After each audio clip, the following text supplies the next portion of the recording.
দুরন্ত আফগানিস্তানের সামনে ঘুমন্ত বাংলাদেশ। বাংলাদেশের সামনে এবার আত্মবিশ্বাসে টকবক করতে থাকা আফগানিস্তান। টি-20 বিশ্বকাপে সুপার 8 পর্বে নিজেদের শেষ ম্যাচে মুখোমুখি হতে যাচ্ছে বাংলাদেশ এবং আফগানিস্তান। ম্যাচের আগে দুই দলই যেন আছে দুই মেরুতে। এখনো পর্যন্ত সেমিফাইনালের সমীকরণে টিকে আছে দুই দলই। দুই দল দুই মেরুতে থাকার কারণটা স্পষ্ট। সুপার 8 পর্বে নিজেদের প্রথম দুই ম্যাচেই বাজেভাবে হেরেছে বাংলাদেশ। দুই ম্যাচে টাইগারদের পারফরম্যান্স, শারীরিক ভাষা ছিল প্রশ্নবিদ্ধ। খেলা দেখে মনেই হয়নি ম্যাচটা বাংলাদেশ জিততে চায়। সবার মধ্যে যেন হাল ছেড়ে দেওয়ার মানসিকতা। শুরুর দুই ম্যাচে দলের হারের চেয়েও বড় প্রশ্ন তাই উঠেছে ক্রিকেটারদের এমন মানসিকতা বা শারীরিক ভাষা নিয়ে। বিশ্বকাপের মতো বড় মঞ্চে কেন এমন হারার আগেই হেরে যাওয়া মানসিকতা?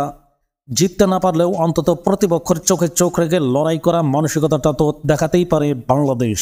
শুরুর দুই ম্যাচে বাংলাদেশের ভেঙে পড়ার বড় কারণ অ্যান্টিগার উইকেট। এতদিন ধীরগতির উইকেটে ফায়দা লুটতে থাকা বাংলাদেশ অ্যান্টিগার ট্রু উইকেটে রীতিমতো সংগ্রাম করেছে। বোলাররা রান বিলিয়েছেন, ব্যাটাররা রানের জন্য ফুসফাস করছেন।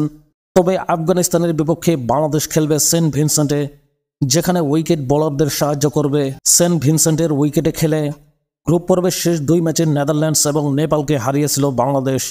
তবে উইকেট যে শুধু বাংলাদেশকেই সাহায্য করবে তাও তো নয়, সাহায্য করবে আফগানদেরও। সুপার 8-এ যে অস্ট্রেলিয়াকে হারিয়ে দিয়ে দুনিয়া কাঁপিয়ে দিয়েছে আফগানিস্তান, তা তারা করেছে এই সেন্ট ভিনসেন্টেই।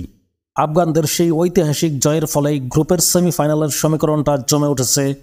আর বাংলাদেশও টিকে রয়েছে লড়াইয়ে।